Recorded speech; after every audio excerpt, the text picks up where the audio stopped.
Good evening all of you. जय हिंद। मनीष जय हिंद भाई। सतीश जय हिंद। मुकेश जय हिंद। लाइक और शेयर कर दो ज्यादा ज्यादा क्लास। आज हमारा टॉपिक रहेगा डिजीज। कौन सा टॉपिक है? डिजीज। डिजीज टॉपिक है।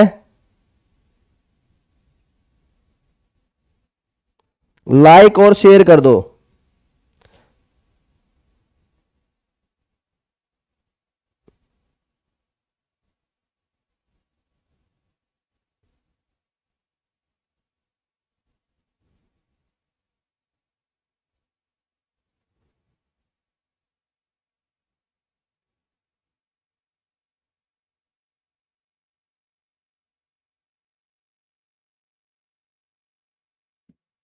पहला क्वेश्चन हमारा, लोहे की कमी से कौन सा रोग हो जाता है? लोहे की कमी से कौन सा रोग हो जाता है? कौन सा रोग हो जाता है?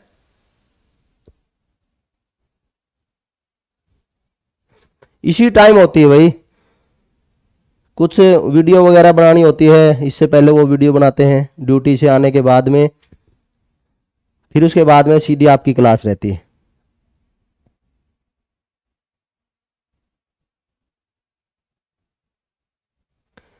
दीपक, पहला क्वेश्चन देखो आप, कौन सा रोग हो जाता है? बहुत ही बढ़िया, शानदार। कौन सा रोग हो जाता है? एनीमिया। कौन सा रोग हो जाएगा? एनीमिया रोग हो जाएगा। जब भी लोहे या फोलिक अम्ल, लोहे व फोलिक अम्ल की बात करें, फोलिक अम्ल हमारा क्या है? एक प्रकार का विटामिन है, फोलिक एसिड। फोलिक अम्ल की कमी से, लोहे व फोलिक अम्ल की कमी से कौन सा रोग हो जाता है? एनीमिया रोग हो जाता है। एनीमिया भी बोलते हैं इसको, इंग्लिश में भी एनीमिया बोलते हैं, और हिंदी में क्या बोलते हैं? अरक्तता बोलते हैं। अरक्तता रोग है, इसमें किसकी कमी रहती है? मोस्ट ऑफ लोहे व फोलिक अम्ल की कमी से ही लोहे व फोलिक अम्ल की कमी होगी तो हीमोग्लोबिन की कमी आ जाती है। क्या आ जाती है? हीमोग्लोबिन की कमी आ जाती है। हीमोग्लोबिन है मोस्ट ऑफ, आप देखोगे महिलाओं में 11 से 14 ग्राम हीमोग्लोबिन, मुख्य रूप से 14 ग्राम हीमोग्लोबिन सही रहता है, ठीक है। और पुरुषों के अंदर हम देखते हैं 15 से 16 ग्राम हीमोग्लोबिन सही रहता है, ठीक है। 14 ग्राम यदि महिलाओं में बहुत ही बढ़िया है, बहुत ही शानदार हीमोग्लोबिन है, पुरुषों में 15 व 16 बहुत ही शानदार हीमोग्लोबिन। अगला क्वेश्चन देखो, कैंसर को ठीक करने में कौन सी गैस प्रयोग की जाती है? कैंसर को ठीक करने में कौन सी गैस प्रयोग की जाती है? बताओ। कैंसर को ठीक करने में कौन सी गैस प्रयोग की जाती है?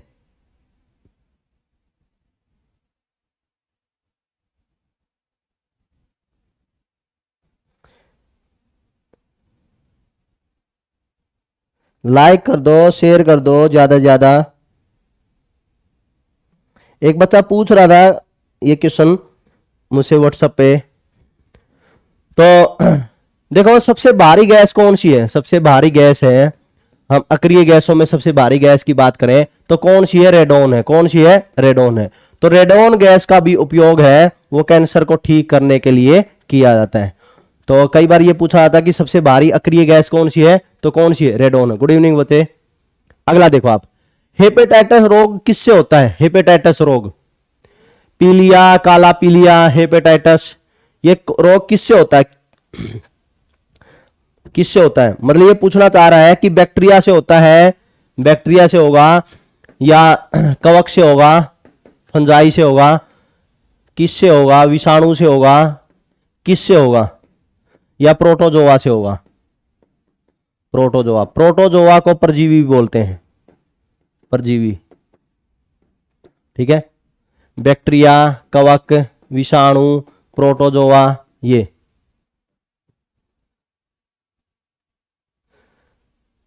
गुड इवनिंग भाई, मे आई हेल्प यू है? हाँ बहुत ही बढ़िया मोहनलाल, बहुत ही बढ़िया, बहुत ही सही आंसर कर रहे हो दीपक, बहुत ही बढ़िया। अलबादी, बहुत ही बढ़िया, बहुत ही बढ़िया आंसर कर रहे हो। मोहनलाल, बहुत ही बढ़िया। एक बच्चा और जुड़ गया, मे आई हेल्प यू, ठीक है। तो किसकी वजह से होता है? विषाणु की वजह से। किसकी वजह से होता है? विषाणु, वायरस की वजह से होता है, ठीक है। वायरस की वजह से होता है, ठीक है। विषाणु क्या है? जीव है या निर्जीव है? क्या है? जीव है या निर्जीव है? यह हमारा लिविंग एंड नॉन लिविंग दोनों होते हैं। तो इसको ये बोलते हैं इट इज द पार्ट, ये हमारा क्या है, लिविंग और नॉन लिविंग के बीच में, it is the transitional group, it is the transitional group, transitional group between the living and non living beings. तो जीव जीव सॉरी सजीव व निर्जीवों के मध्य, सजीव व निर्जीवों के मध्य, निर्जीवों के मध्य ट्रांजिशनल ग्रुप होता है, निर्जीवों के मध्य ट्रांजिशनल ग्रुप है। क्यों बोला जाता है, क्योंकि इसलिए बोला जाता है क्योंकि यह बाहर होगा तो निर्जीव होगा, और शरीर के अंदर आ जाए कोशिका पर अटैक कर देगा, तो कोशिका पर अटैक कर देगा, तो इसी वजह से इसको क्या बोला जाता है, सजीव और निर्जीव के बीच का ट्रांजिशनल ग्रुप बोला जाता है। ठीक है फिर बच्चों, अगला, विटामिन डी की कमी से होने वाला रिकेट्स में कौन सा अंग प्रभावित होता है, कौन सा अंग प्रभावित है, विटामिन डी की कमी से होने वाले रोग रिकेट्स में कौन सा अंग प्रभावित होता है। सतीश वर्मा जय हिंद भाई, नवदीप जय Hind, good evening. Vitamin D की कमी से होने वाला रिकेट्स में कौन सा अंग प्रभावित होगा,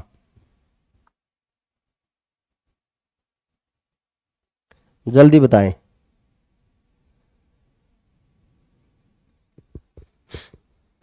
विटामिन डी में क्या होता है, हड्डियां मुड़ जाती है, हड्डियां क्या हो जाएगी, मुड़ जाएगी, बोन, बहुत ही बढ़िया दीपक, हड्डियां क्या हो जाती है, मुड़ जाती है, हड्डियां है इसमें मुड़ जाती है, तो इसलिए इसको बोला जाता है, हम क्या बोलते हैं, विटामिन डी की कमी से रिकेट्स में क्या हो जाता है, हड्डियां मुड़ जाती है, हड्डियों पर प्रभाव पड़ता है। बहुत ही बढ़िया रवि कुमार, मनीष बहुत ही बढ़िया, दीपक, मोहनलाल बहुत ही बढ़िया, किरण बहुत ही बढ़िया बच्चे। अगला, पीलिया रोग का संबंध किस अंग से है, पीलिया रोग है वो किस अंग को प्रभावित करता है, पीलिया रोग है वो किस अंग को प्रभावित करता है।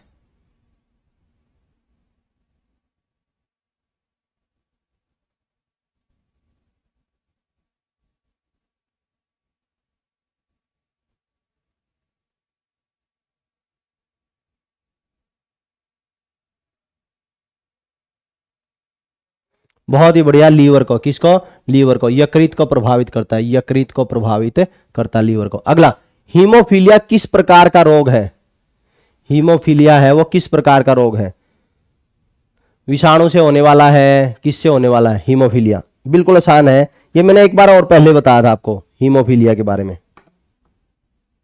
जल्दी बताओ।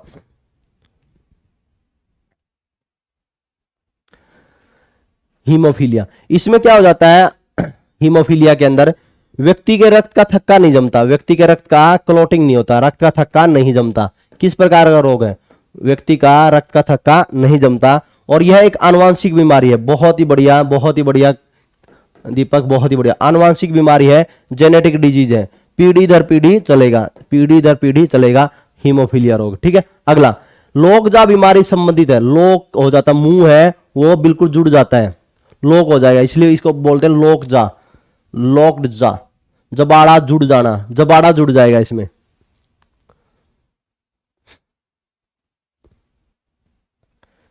आपको ध्यान होगा, टिटनेस रोग, टिटनेस रोग है उसमें क्या हो जाता है, जबाड़ा है बिल्कुल जुड़ जाता है। ठीक है, अगला, छोटे बच्चों को किस रोग से बचाने के लिए डीपीटी का टीका लगाया जाता है, छोटे बच्चों को किस रोग से बचाने के लिए डीपीटी का टीका लगाते हैं, डीपीटी, डीपीटी का टीका है वो किसके लिए लगाते हैं,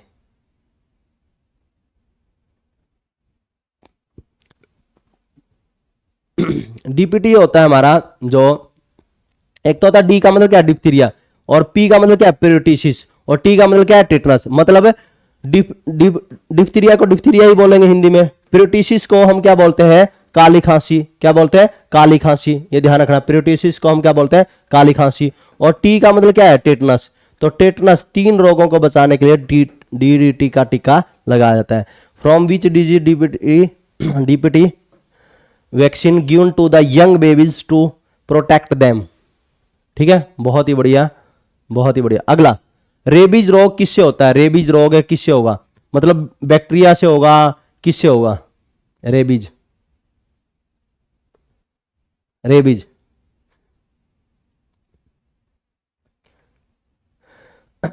रेबीज आप देखोगे जब भी रोग देखने हो तो आप देखोगे तो बैक्टीरिया से होने वाले रोगों को कैसे देखोगे आप? वो देखोगे पंडित का टिक न्यू है, पंडित का टिक न्यू है, ठीक है। किससे होने वाले रोग है ये? बैक्टीरिया से होने वाले रोग हैं, ठीक है। विषाणु से होने वाले रोग देखोगे, जब विषाणु वायरस से होने वाले रोग हैं वो सारे हमारी एक शॉर्ट फॉर्म होती है, उसको क्या बोलते हैं? रेखा हमें हिट करके पीछे छोड़ गई, रेखा हमें हिट करके पीछे छोड़ गई, हिट करके पीछे छोड़ गई, पीछे छोड़ गई, ठीक है, पीछे छोड़ गई, ठीक है। रेखा हमें हिट करके पीछे छोड़ गई। और हम देखते हैं प्रोटोजोआ से परजीवी से होने वाले रोग, प्रोटोजोआ से होने वाले रोग है, आप कैसे याद करोगे? परजीवी से होने वाले रोग उसको आप याद करोगे कैसे याद करोगे? परजीवी से होने वाले रोगों को आपने याद करना है कैसे?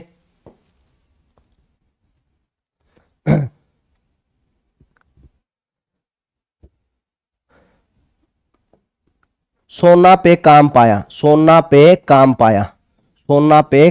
पाया, सोने की बीमारी, पे से हमारा पेचिस, का से कालाजार, मैं से मलेरिया और पाया से पायरिया, ठीक है। तो इस तरह से हमारा ये देखना होता है, ठीक है। सोना पे काम पाया, प्रोटोजोआ परजीवी, सोने की बीमारी, पेचिस, कालाजार, मलेरिया और पाया से पायरिया। पंडित का टिक न्यू है, तो पंडित का टिक न्यू है, तो आप देखोगे पै से हमारा कौन सा बनता है? पै से हमारा कौन सा बनेगा? प्लेग बनता है। कौन सा बनता है? प्लेग बनता है। डी से हमारा डिप्थीरिया बनता है, तै से तपेदिक बनता है, टीबी बनता है, ठीक है। इस तरह से आप देखोगे अपनी बुक के अंदर, वो इस तरह से आप मिलान कर लेना, ये पूरा का पूरा पोर्शन हो जाएगा, वरना तो 20-25 मिनट इसमें लग जाएंगे। तो रेबीज है, देखो रेबीज, तो रेबीज है रेखा हमें हिट करके, तो रेबीज किससे हो गया? वायरस से। किससे हो गया? वायरस से, विषाणु से होने वाला रोग, ठीक है। आप मुझे ये बताओ कि रेबीज का दूसरा नाम क्या है? रेबीज का दूसरा नाम क्या बोलते हैं? रेबीज को क्या एक नाम और बोलते हैं क्या रेबीज को? बताएं कमेंट सेक्शन में। अगला क्वेश्चन देखो, एथलीट फुट होता है, एथलीट फुट होता है किससे होता है? Athlete foot.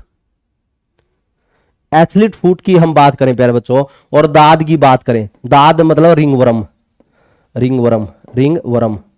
और एक गंजापन भी हो जाता है। गंजापन भी दो प्रकार का है, गंजापन दो प्रकार का, बाल जो आगे से उड़ेंगे वो एक जेनेटिक्स होते हैं, वो आगे से उड़ जाते हैं। हाँ बहुत ही बढ़िया, हाइड्रोफोबिया बोलते हैं। रेबीज का दूसरा नाम क्या? पानी से डर लगता है उसमें। रेबीज में क्या होता है? पानी से डर लगता है। पानी से डर लगेगा तो उसको क्या बोलते हैं? हाइड्रोफोबिया, ठीक है। तो ये बात आपको ध्यान रखनी है। दाद रिंगवर्म है और एक गंजापन है, ये सारे किससे होते हैं? कवक से होते हैं। किससे होते हैं? कवक से है। गंजापन फफूंदी सी लग जाती है सिर में, वो गंजापन। एक बाल है वो पिताजी के उड़े हैं तो बेटे के भी उड़ेंगे, वो है, वो आनुवांशिक रोग है, ठीक है। क्या है? पीढ़ी दर पीढ़ी चलने वाला। यदि पिताजी के इतने उड़े, ऐसी कोर बनी हुई है पिताजी के, तो बेटे की भी ऐसी ही कोर बने, ऐसे ही आएगा, ठीक है, किलविस। तो और पिताजी का पूरा आगे का पोर्शन है बिल्कुल खाली है पिताजी का, तो ये पोर्शन है बेटे के भी ऐसा मिलेगा। बहुत ही बढ़िया, मतलब कागज, ये तो फोटोकॉपी है बिल्कुल। तो इस तरह से ये आनुवांशिक चलता रहता है। कईयों का आपने देखा हुआ कानों पर रिछ जैसे बाल होते हैं, कानों पर रिछ जैसे बाल है, बेटे के भी इसी तरह से रिछ जैसे बाल है, तो उसमें भी कुछ आनुवांशिक रहता है। जैसे सिर पर है बाल है बिल्कुल रिछ हो जाएगा, तो इस तरह से वो रहता है, वो पीढ़ी दर पीढ़ी भी चलता है, उसमें कुछ कारण होते हैं। अगला देखो, छोटी माता ये कवक से होता है। छोटी माता किससे होती है? छोटी माता किससे होता है? चिकन पॉक्स है वो, किससे होता है?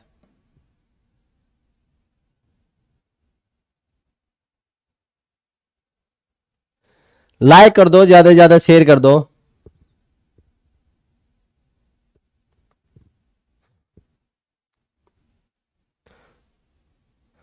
नमस्कार भाई अजय, मुकेश। छोटी माता चिकन पॉक्स किससे होता है? विषाणु से, वायरस से होता है। किससे होता है? वायरस से, विषाणु से होता है, वायरस से होता है चिकन पॉक्स, वायरस से होने वाला रोग। अगला, सकरवी रोग किस अंग को प्रभावित करता है? सकरवी डिजीज अफेक्टेड विच ऑर्गन? सकरवी रोग है वो किस अंग से प्रभावित होता है? सकरवी रोग है वो किस अंग को प्रभावित करता है? ऐसे है, किस अंग को प्रभावित करता है? विटामिन सी है वो किस अंग को प्रभावित करेंगे? मुख्य रूप से किसको प्रभावित करता है?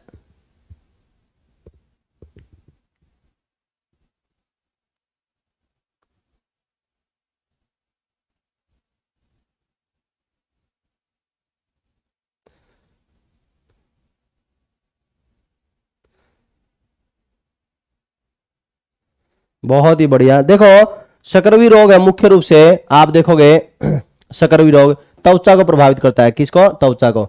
और विटामिन सी है हम बोलते हैं जो एस्कोर्बिक एसिड है वो मसूडो, हाँ है ना, सकरवी है, सकरवी रोग होता है ना उसे, तो त्वचा को भी प्रभावित करता है। किसको भी? त्वचा को भी प्रभावित करता है। त्वचा मसूडे है ना। अगला, एड्स का पूर्ण नाम क्या है? पूरा नाम क्या है एड्स का? एड्स का पूरा नाम क्या है? मसूडे और हमारा स्किन दोनों आएंगे, ठीक है। टीथ पर प्रभाव नहीं पड़ता, मसूडे, हाँ टीथ मसूडे बोल सकते हो आप। एड्स का पूरा नाम, तो एड्स का पूरा नाम क्या है? एक्वायर्ड अमीनो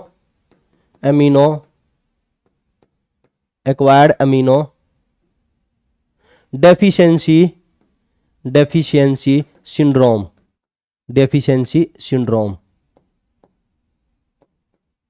ठीक है। एक्वायर्ड अमीनो डेफिशिएंसी सिंड्रोम, ठीक है। अगला, एड्स विषाणु किसे खत्म कर देता है? एड्स विषाणु किसको खत्म कर देता है? बहुत ही बढ़िया। एड्स विषाणु किसे खत्म कर देता है? एड्स विषाणु का प्रभाव है वो लिम्फोसाइट पर पड़ता है। किस पर पड़ता है? लिम्फोसाइट पर प्रभाव डालता है सीधा, ठीक है। मैंने आपको बताया था हमारा WBC है,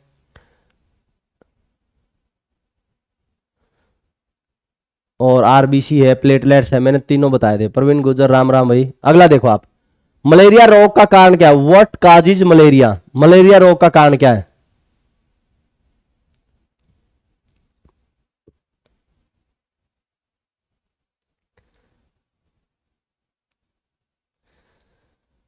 मलेरिया रोग का बताओ भाई आप, क्या कारण है? ये ध्यान रखना, मलेरिया रोग का मादा एनोफिलीज मच्छर, केवल मादा एनोफिलीज मच्छर, वो केवल क्या है? मादा एनोफिलीज मच्छर वो वाहक है। क्या है वो? वाहक है। वो केवल परजीवी को ले जाने का काम करता है, वेक्टर है ये। तो क्या है? वेक्टर है, जो फीमेल एनोफिलीज मच्छर को लेकर जाएगा, ठीक है।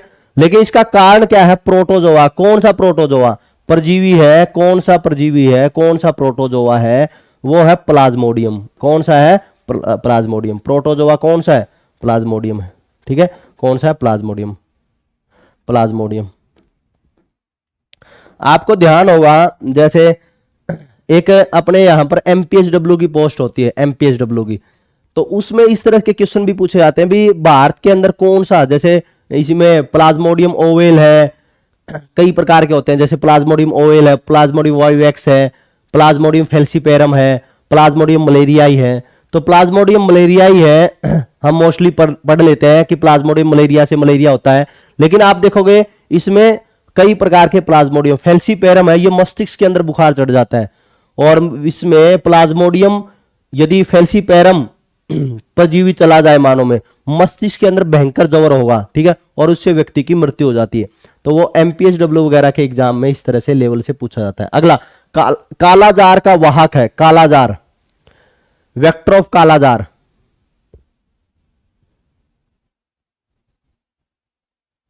वेक्टर ऑफ कालाजार,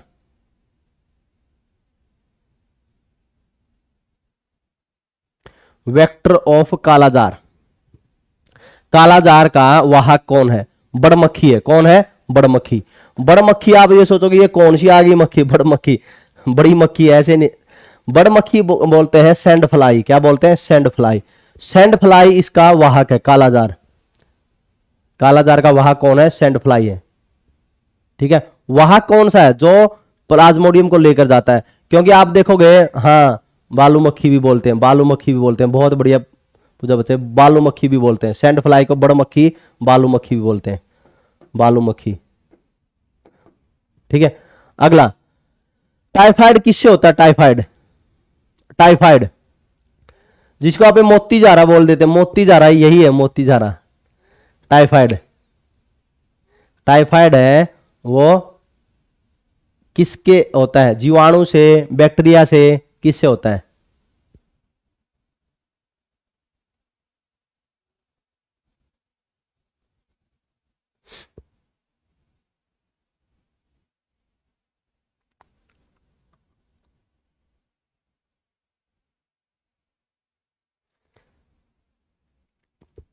बहुत ही बढ़िया, बहुत ही बढ़िया, जीवाणु से, बहुत ही बढ़िया, जीवाणु से होता है टाइफाइड, जीवाणु से, बैक्टीरिया से। ठीक है, बैक्टीरिया से होता है, बैक्टीरिया से होने वाला रोग है टाइफाइड। बहुत ही बढ़िया, बहुत ही बढ़िया। मोहनलाल, मनीष, केपी मुहल, पूजा बच्चे, अलबादी, बहुत ही बढ़िया, बहुत ही बढ़िया किरण बच्चे, बहुत ही शानदार।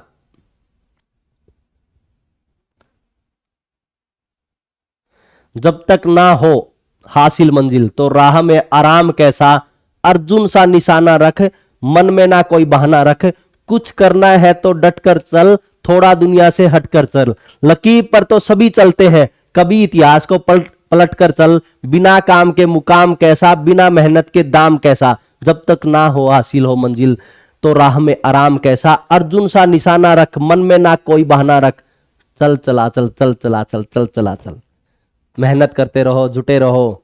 बहुत ही बढ़िया, शानदार बच्चे, बहुत ही आनंद में। पहला प्रतिजैविक, which was the first antibiotic? First antibiotic कौन है? पेनिसिलिन। कौन सा है? पेनिसिलिन। पहले भी आपने पेनिसिलिन के बारे में पढ़ा होगा, पेनिसिलिन पहला एंटीबायोटिक। ठीक है, अगला, रक्त का कैंसर किसको कहते हैं? रक्त का कैंसर, ब्लड कैंसर।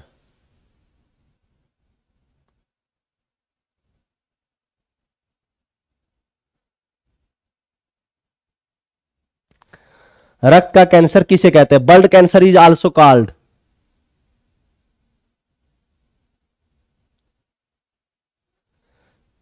पेपर देकर आता हूं उसकी पेपर की टेंशन रहती है। कौन से पेपर की टेंशन रहती है? टेंशन लेने से क्या होगा भाई? देखो, टेंशन लेने से कुछ नहीं होगा, टेंशन लेने से कोई पेपर का रिजल्ट थोड़ा ही बदल जाएगा, बल्कि फ्री माइंड है, पेपर देकर आओ, पेपर देने के आने के बाद में 20-25 रोटियां खा जाओ, फ्री माइंड रहा करो। जिंदगी एक बार मिली है, कुछ अलग तरीके से जियो। नौकरी, अभी कोई जो बच्चा नौकरी नहीं लगता, क्या उसकी जिंदगी नहीं है क्या?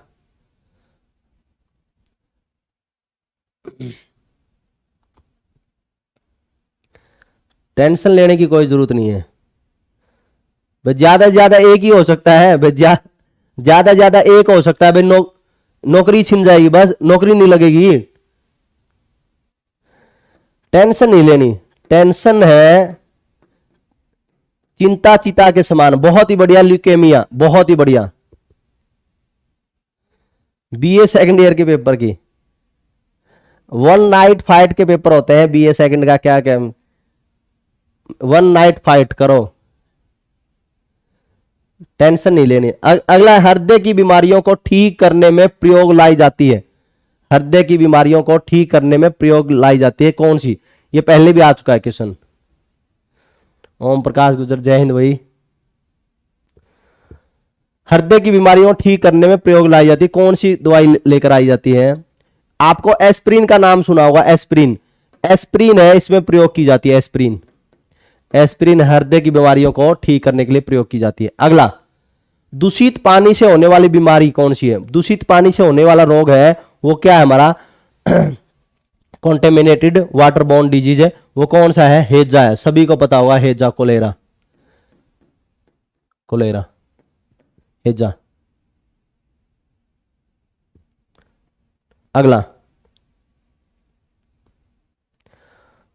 जो बच्चा है ग्राम सचिव पटवारी की तैयारी करता हो तो अपना इम्पैक्ट एकेडमी पर वीओडी बैच है वो शुरू है, सीईटी का बैच शुरू है, सीईटी का पटवारी, सीईटी का तो लाइव भी है, रिकॉर्डेड भी है, पटवारी, ग्राम सचिव, ठीक है, आर्मी वगैरह ये सारे बैच है वो अपने इम्पैक्ट एकेडमी ऐप पर अवेलेबल है। वाहनों के धुएं से कौन सी बीमारी होने का खतरा रहता है? अस्थमा। कौन सा रहता है? अस्थमा। दिल्ली की सांस निकली हुई है, किससे? कौन सा भयंकर रोग हो गया? अस्थमा। अस्थमा, अस्थमा कौन सा है? अस्थमा, ठीक है। अक्षय रोग जिसको टीबी बोलते हैं हम, ट्यूबरकुलोसिस रोग के लिए किस टीके का प्रयोग किया जाता है? सभी को पता मिलेगा इसका।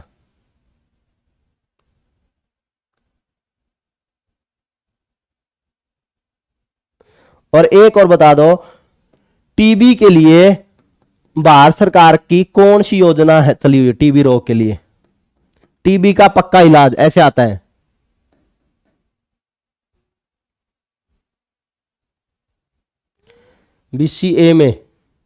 बीसीए में 5 एक्स्ट्रा मार्क्स है तो आपके, तो नॉर्मल देख लो आप, 8, 32, 40 क्वेश्चन है। कब का है एग्जाम? कब का हुआ एग्जाम? आप वीडियो तो बना रखी है भाई, वहां पर देख लिया करो। एकदम रेंज वहां लेके जानी पड़ती है, माइंड का पोर्शन है वहां पर लेकर जाना पड़ेगा सारा, कितनी कितनी कट ऑफ है वो। बीसीजी बहुत ही बढ़िया, बीसीजी वीडियो बना रखी है उसके लिए, बीसीजी। और टीबी के लिए कौन सा? डोट्स है टीबी का पक्का इलाज। ये पेपर में पूछा जाता है, डोट्स है वो टीबी का पक्का इलाज कौन सा? डोट्स। ये एक प्रोग्राम शुरू है भारत सरकार के द्वारा, आपने ध्यान किया हो, टीबी का पक्का इलाज डोट्स। आर्मी का ऑनलाइन कोर्स मिल जाएगा क्या? वो इम्पैक्ट एकेडमी ऐप पर है। इम्पैक्ट 1 नवंबर का पेपर था भाई, फिर तो आपके मार्क्स कम है, ठीक है। बीए के पेपर दो आराम से, टेंशन फ्री रहो। फिजिकल के चांस है, ठीक ठीक है, बस चांस चूंस है, मत पूछा करो मुझसे किसी की आप मेरे मुंह से ऐसा ना निकले कुछ भी ऐसा, है ना। तो नॉर्मल है, मैंने वीडियो बना रखी है, मेरे मुंह से मैं कुछ बोलूंगा नहीं। कम नंबर है ये 1 तारीख वाले पेपर के लिए, ठीक है। तो आज के लिए हमारा इतना ही। और जो राकेश भाई वो आप लाइव बैच भी चल रहा है उसमें, और उसमें भी इम्पैक्ट एकेडमी ऐप पर जाकर देख सकते हो, ठीक है। आज के लिए हमारा इतना ही, और इसको मैं इम्पैक्ट एकेडमी टेलीग्राम चैनल पर भेज दूंगा। इसको जो अपने ये क्वेश्चन है बच्चों, इम्पैक्ट एकेडमी टेलीग्राम चैनल पर भेज दूंगा। और अपने इम्पैक्ट एकेडमी फेसबुक पेज को लाइक करो, अपना इम्पैक्ट एकेडमी सार impact defence academy YouTube channel है तो उनको भी सब्सक्राइब कर सकते हो, ठीक है। ठीक है, best wishes, best of luck, जय हिंद, वंदे मातरम। हाँ बहुत बढ़िया दीपक, राम राम भाई राहुल, अभी पहुंचे हो क्या आप? न्यूक्लियन के बारे में, न्यूक्लियस कह रहे हो या न्यूक्लियन कह रहे हो? एक तो न्यूक्लियन होता है, एक न्यूक्लियस होता है। न्यूक्लियन तो हमारा क्या है, प्रोटॉन और न्यूट्रॉन है, प्रोटॉन प्लस में न्यूट्रॉन है, वो क्या हमारा न्यूक्लियन है। प्रोटॉन न्यूट्रॉन की ही संख्या हमारा न्यूक्लियन बताती है। जसकरण राम राम भाई। तो न्यूक्लियस है, न्यूक्लियस हमारा सेल के अंदर न्यूक्लियस है, या आप एटम के न्यूक्लियस की बात कर रहे हो? केमिस्ट्री में होगा हमारा एटम, ठीक है, केमिस्ट्री में हम करवाएंगे। केमिस्ट्री इससे बाद में केमिस्ट्री ही होगी हमारी क्लास है, इसकी 4 क्लास और रहती है। हाँ इसमें नहीं, आरबीसी में न्यूक्लियस नहीं पाया जाता, आरबीसी में न्यूक्लियस नहीं पाया जाता। ऊंट व लामा ऐसे जीव है, ऊंट व लामा ऐसे जीव है जिनके आरबीसी में न्यूक्लियस पाया जाता है। देखो आप थोड़ा सा, आरबीसी पाई जाती है ऐसा नहीं है। देखो आरबीसी तो एक सेल है, क्या है, सेल है। आरबीसी एक सेल है, सेल में ही क्या पाया जाएगा, न्यूक्लियस। सेल में ही न्यूक्लियस होता है, तो आप न्यूक्लियस में सेल बोल रहे हो, न्यूक्लियस में आरबीसी बोल रहे हो, नहीं, न्यूक्लियस में आरबीसी कैसा, आरबीसी तो खुद सेल है, आरबीसी क्या है, कोशिका है, क्या है, सेल, कोशिका है, और कोशिकाओं के अंदर ही क्या पाया जाता है, न्यूक्लियस पाया जाता है, केंद्रक पाया जाता है, कोशिकाओं के अंदर ही क्या पाया जाता है, केंद्रक पाया जाता है। तो ये बात आपको ध्यान रखनी है। तो हमारा जो सेल है, तो सेल के अंदर क्या, हमारा न्यूक्लियस है, और न्यूक्लियस है ये जो आरबीसी के अंदर ये न्यूक्लियस नहीं पाया जाता, ये बात है, ठीक है गुरुनाम। तो ये, और ऊंट व लामा ऐसे जीव है जिनकी आरबीसी के अंदर क्या पाया जाता है, न्यूक्लियस पाया जाता है, ये बात है। आया क्या समझ में? अब इस तरह से होता है। जो ऊंट व लामा जीव है उसमें क्या है, जो रक्त होगा, रक्त के अंदर क्या होगी, आरबीसी होगी। तो आरबीसी, आप देखो सबसे छोटी कोशिका जो बोली जाती है, जब सबसे छोटी कोशिका की बात करते हैं मानव में, एक तो आरबीसी का नाम आता है, एक सप्रम का नाम आता है, ये सेल है, सबसे छोटी कोशिका सप्रम। सप्रम क्या है, जो शुक्राणु है वो भी एक कोशिका है, ठीक है। और आरबीसी है red blood corpuscles. Red blood corpuscles इसलिए बोलते हैं, देखो सेल लाल रक्त कणिकाएं नाम इसका इसलिए है क्योंकि इसके अंदर न्यूक्लियस नहीं पाया जाता। यदि न्यूक्लियस होता तो इसको हम क्या बोलते, आरबीसी बोल देते, लाल रक्त कोशिका बोल देते, इसलिए इसको लाल रक्त कणिका बोला जाता है। कॉर्पसल्स शब्द इसलिए प्रयोग किया गया है, ठीक।